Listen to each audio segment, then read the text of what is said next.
നമസ്കാരം. Raf talk ഫുട്ബോളിലേക്ക് അവർക്കും സ്വാഗതം.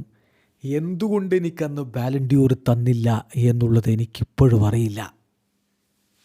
റോബർട്ട് ലെവൻഡോസ്കി പറയുകയാണ്, ഇത്തവണത്തെ ബാലൻ ഡി ഓർ നോമിനേഷൻ ലിസ്റ്റിലും അദ്ദേഹമുണ്ട്, പക്ഷേ ഇത്തവണ അദ്ദേഹത്തിന് ബാലൻ ഡി ഓർ കിട്ടുമെന്നാരും കരുതുന്നില്ല. 2020 സംഭവമാണ് അദ്ദേഹം പറയുന്നത്. മികച്ച ഫോമിൽ താൻ കളിച്ച വർഷം എന്നിട്ടും എന്തുകൊണ്ട് ആ ബാലൻ ഡി ഓർ തന്നില്ല എന്നറിയില്ല എന്ന് അദ്ദേഹം പറയുന്നു. ആ തവണ ബാലൻ ഡി ഓർ കോവിഡുമായി ബന്ധപ്പെട്ട പ്രശ്നങ്ങളൊക്കെ പറഞ്ഞുകൊണ്ട് ഒഴിവാക്കുകയായിരുന്നല്ലോ, ബാലൻ ഡി ഓർ കൊടുത്തില്ല. എന്നാൽ ഫിഫ ബെസ്റ്റും യുവേഫയുടെ ബെസ്റ്റും ഒക്കെ അദ്ദേഹത്തിന് കിട്ടുകയും ചെയ്തു. ബാലൻ ഡി ഓർ മാത്രം കിട്ടിയില്ല. ഇനി അദ്ദേഹത്തിന് കരിയറിൽ അത് കിട്ടുമെന്ന് തോന്നുന്നുമില്ല. അതാണ് അദ്ദേഹം പറയുന്നത്.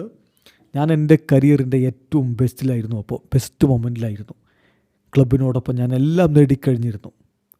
എനിക്കിപ്പോഴും അറിയില്ല, until now I don't know why I didn't end up winning the Ballon d'Or in 2020. എന്തുകൊണ്ട് 2020 എനിക്ക് ആ ബാലൻ ഡി ഓർ കിട്ടിയില്ല എന്നുള്ളതിനെക്കുറിച്ച് എനിക്കിന്നും അറിയില്ല. പിന്നെ ഇപ്പോഴത്തെ ബാലൻ ഡി ഓറിൻ്റെ കാര്യത്തിൽ ഇപ്പോൾ റാഫീഞ്ഞയ്ക്ക് ഇൻക്രെഡിബിൾ സീസണാണ് കടന്നുപോയത്. സോ ബാലൻ ഡി ഓർ ഫേവററ്റുകളുടെ ലിസ്റ്റിൽ റാഫീഞ്ഞയുണ്ട്. റാഫീഞ്ഞ മാത്രമല്ല, ലാമിൻ്റെ കാര്യം. ലാമിന് ഇത്തവണ ബാലൻ ഡി ഓറിന് വളരെയധികം സാധ്യത ഞാൻ കാണുന്നു.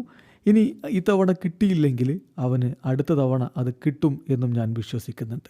പിന്നെ ഒരു 15, 16, 17 വയസ്സിലൊക്കെ ഇങ്ങനെ കളിക്കാൻ കഴിയുമെന്ന് ഞാൻ ഒരിക്കലും വിശ്വസിച്ചിരുന്നില്ല. അവൻ്റെ കളി കാണുമ്പോൾ എനിക്ക് വലിയ അത്ഭുതമുണ്ട് എന്നുകൂടി റോബർട്ട് ലെവൻഡോസ്കി പറയുന്നു. ഇത്തവണത്തെ ബാലൻ ഡി ഓറിനുള്ള 30 അംഗ നോമിനേഷൻ ലിസ്റ്റിൽ ബാഴ്സലോണയിൽ നിന്ന് റാഫീഞ്ഞയും റോബർട്ട് ലെവൻഡോസ്കിയും ലാമിൻ യമാലും പെഡ്രിയും ഒക്കെയുണ്ട്.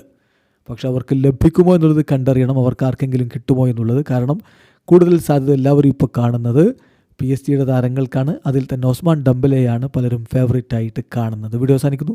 ഫുട്ബോൾ ലോകത്തെ കൂടുതൽ വിശേഷങ്ങളുമായി റാഫ് ടോക്സ് വീണ്ടും എത്താം.